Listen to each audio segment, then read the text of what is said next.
Hey, good morning, everyone. Happy Cyber Monday. Welcome back to another episode of Changing Room Thoughts. If you're new here, I'm Karina Chan. On my content, we talk all about fashion history, fashion commentary, fashion philosophy. Basically, if you've ever had a critical thought about the clothes you wear on your body, this podcast is for you. I post a new episode every Monday morning so that you have something juicy to listen to on your way to work. Now, if you've been following me for some time, if you watch the video content in addition to the audio, you'll see that the lighting is different. Number one, I look like shit. Number two, the lighting in here is whack because I'm filming at night. Usually, I am really on the ball with my podcast episodes. I usually get it done in the morning when there's light. My room has beautiful big windows, but I dropped the ball this week. I got sick. I've got my warm cup of water next to me and my holiday mug. Again, before we get into this week's episode, want to reiterate that I'm doing a giveaway on a fashion history coffee table book. So if you're interested in that, all you have to do is just share your favorite episode of Changing Room Thoughts on your social media, and I'll gather all of the usernames and pick one lucky winner before Christmas. Now on to the meat of this episode. If you're on TikTok, you have undoubtedly seen all of this content boycotting a whole litany of companies for Black Friday in the context of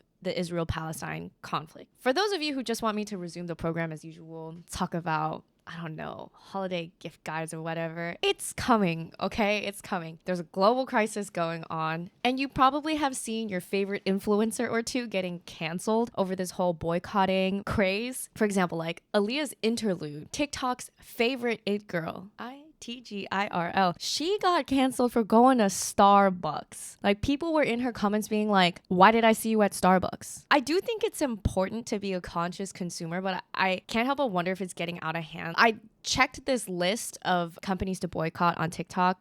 It's not the most realistic thing to expect that everybody goes through, studies this list, and is able to purge all of these products from their life. Like, we have been purchasing from all of these brands for the last couple of years, and while we can make an effort to do better, it's gonna take time. When I see these boycott lists on TikTok, the reasoning being these companies support the Israeli military and the Israeli government. TikTok, while it's a great way to disseminate information quickly, especially when it comes to a really important and dire topic like Israel and Palestine, I can pick up my camera and talk my shit and say whatever I want and claim that it's true or it's fact. Like, I'm pro ceasefire, all of that. But I do think it's important before you start channeling all of your hatred and anger towards Tube Girl. I thought she was uncancelable, to be honest. Instead of directing our hatred towards Tube Girl and Aaliyah Core, I think what's a better idea is to just also actually go through this boycott list, which comes with receipts. It comes with why each brand is boycotted and links to proof, i.e. links to news articles that supposedly prove that it is pro-Israeli militant, etc. It's up to us as consumers to actually validate and educate ourselves before we actually go and make a purchasing decision. And I've seen some brands on here. I took a gander. There's 7 pages of companies. I think there's almost thousands. There's at least in the hundreds of companies that we're supposed to boycott. And I'm just gonna thumb through the first page of this boycott list and read out some, larger household names just so we have some familiarity with this. 7-Up, Aquapanna, Adidas, Aesop, everyone's beloved, artistic, expensive smelling soaps, Airbnb, Aldi Nord, not the UK, Always, Amazon, American Eagle, Amica, the hair products company, Aquafina, Bali, Bank of America, Bank of Montreal, Barclays, Bath and Body Works, Ben & Jerry's, not Ben & Jerry's, Benefit Cosmetics, Bobbi Brown, Boeing. So if you take a flight, I guess, you're fucked. BP, Booking.com, Bounty Paper Towels, Burger King, Capital One. Well, I work there, so I guess I am contributing to, I don't even want to say it. It's bad too. Oh, I don't want to get fired. I'm not going to say it. Carrefour, Caterpillar, Celine, Chanel, Crest Toothpaste, Dasani Water, Dell, Diesel, but specifically their fragrances division, Dior, Disney, my God, Dove, Dr. Pepper, Estee Lauder, Evian, Fairlife, Fanta, Febreze, Fenty Beauty. I thought Fenty was also uncancelable. It's because Fenty's owned by LVMH, which is also on this list, because Bernard Arnault invests in a lot of Israeli companies. Fiverr, Fuse Tea, Gatorade, Gillette, Giorgio Armani Beauty, Givenchy, Google. I'm sorry.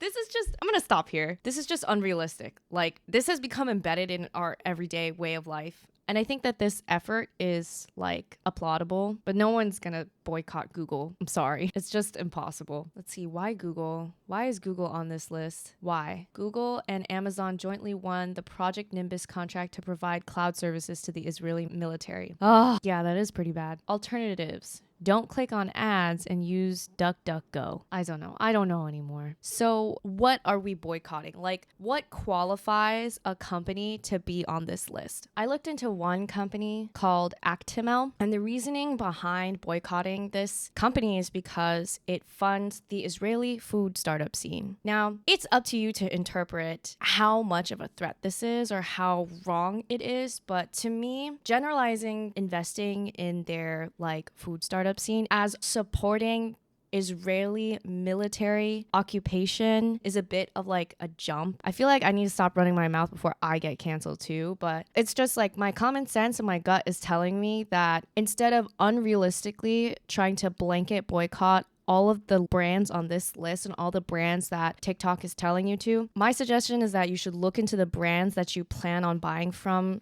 anyway, do some research into that and decide if the reasoning behind boycotting that brand is something that you agree with or not. Personally, I don't see a company that invests in like food as a direct issue. I'm open to hearing out opposing opinions. This boycott is really clearly started on TikTok, and it's getting picked up by national news. Newsweek reports that pro-Palestinian groups across the US are staging Black Friday protests to demand a permanent ceasefire in Gaza. I guess if we're going to dig a little deeper here, the question is, why do protesters think that a boycott of Black Friday / Cyber Monday would be an effective bargaining tool when it comes to Israel and Palestine? Where this boycott is coming from, it's that money talks in the US where public opinion and votes don't. Reuters reports that 68% of Americans support a ceasefire. Yet it has taken us a very long time to arrive at just a 4-day ceasefire, which is good progress, I guess. But the 4-day ceasefire being over Black Friday and Cyber Monday, some can't help but just wonder if this was a move pulled by politicians to save corporate asses, which are reliant on Black Friday revenue. I'm not entirely sure what percentage of sales revenue companies make between Black Friday and Christmas, but I think it's a lot. Investopedia points out that Black Friday is often an indicator of the overall economic health of the country and a way for economists to measure the confidence of the average American when it comes to their discretionary spending. Lower Black Friday sales figures are sometimes taken as a harbinger of slower economic growth. Is it harbinger? Someone correct me. Unfortunately for us, Black Friday sales are up 7.5% from last year, despite how tight Americans are feeling their wallets lately and how much this boycott has attempted to gain steam. According to the Answer Coalition, by Answer, I mean the Act Now to Stop War and End Racism Coalition, we believe the protests on Black Friday are a crucially important way to make it clear that there will be no business as usual until Palestine is free. Black Friday is one of the most profitable days of the year for major corporations, and if these corporations are unable to function as usual, that will become another source of pressure on the Biden administration to end its participation in the genocide of Palestinians. Like I said, I feel like the energy of this boycott is being strengthened and weaponized to cancel influencers like Aaliyah's Interlude and also Sabrina Bassoon, belovedly known as Tube Girl. And I just think that this is like misguided energy. I think like if you're wanting to vote with your dollar, which is unfortunately one of the only ways to like do anything in this crisis as an American, I'd like to introduce an alternative way to get into the festive holiday spirit and participate in consumerism, because like it or not, we've been conditioned to find it fun, right? And personally, like gift giving is one of my top love languages. Let's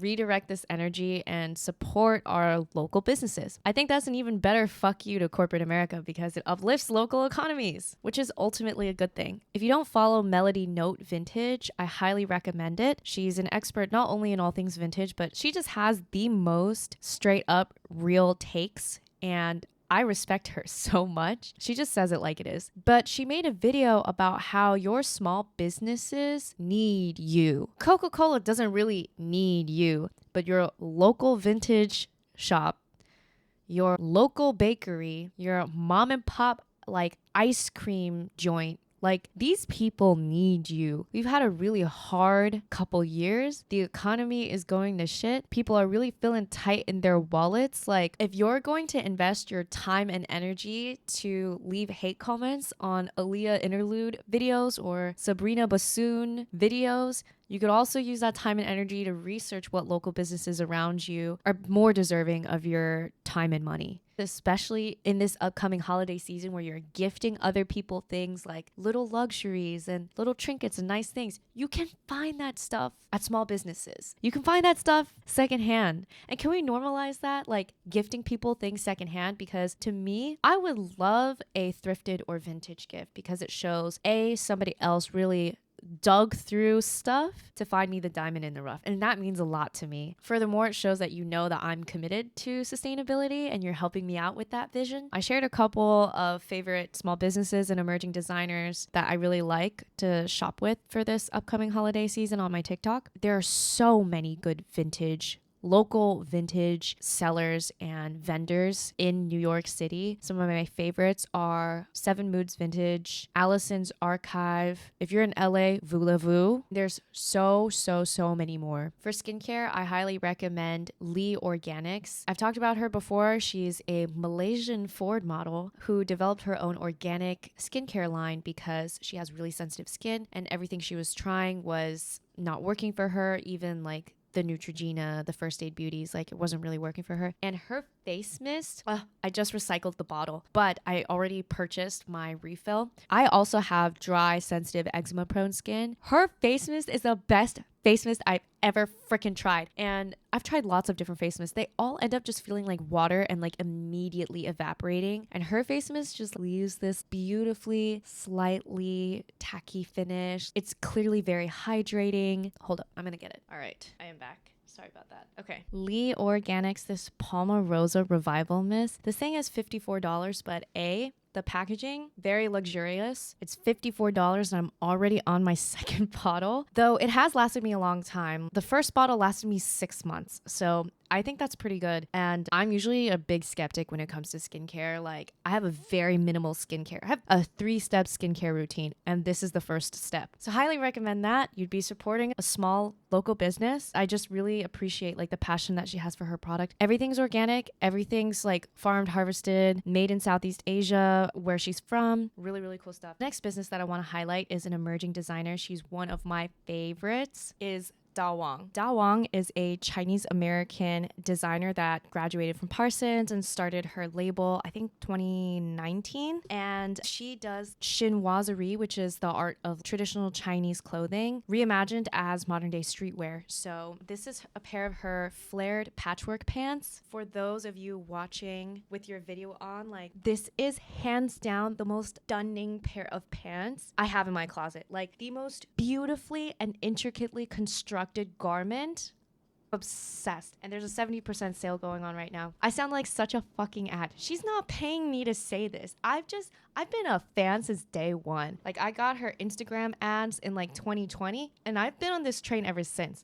Once you start collecting Da Wang, like you kind of don't stop. Like her drops have gotten better and better. I'm obsessed. But here, let me just show you some of this like ridiculous quality. Like, do you see how not only is there so many different, I'm not sure exactly if this is brocade, but so many different patches of patterned in like woven fabric. It's the details for me, like the way that these pockets are lined, the way that this piping is done in one solid color all across the top of the pant. Also, there's drawstrings on the side so you can like pull it up for a more fitted look. The craziest part to me is the piping at the bottom of these pants. I did like a really hack job hemming them, but like it's orange all the way here and then it flips to blue in the middle. You can ignore this like ratchet hem job I did, but anyways, my favorite pants of life, of like all time. I also have 2 dresses and 2 shirts from her. And this is definitely not the end. But yeah, absolutely love Dawang for clothes. But yeah, I would just like to say, like, I think that the effort and energy behind the boycott in and of itself is very well intended, very deeply researched. This information is impressively collated into this list that I will link in my description. And I'm not saying you have to follow all of these. I'm not saying you have to cancel all of these brands. Otherwise, you're a shitty consumer and an awful person. But if you'd like to reference it and decide for yourself whether or not the proof mentioned in the details of this list is really something you stand by, leave that up to you. I will leave that option up to you. But yeah, happy Cyber Monday. Good luck shopping sustainably. I'm going to have my Q&A open. Let me know any local businesses that you really fuck with, that you think that I should check out. I'd be more than happy to shout them out, do some research into them. I think that this would be a great way to like channel this vote with your dollar energy in a positive way. And at the very least, I'm really glad that such a large volume of people are thinking deeply about the ethics of their consumption and how their dollar can support or hinder a cause that they care about. So I think that that in and of itself is a really great improvement. Thanks for tuning in to this week's episode. I hope this was thought-provoking for you. If you enjoyed it, can't wait to see you next Monday morning. Bye.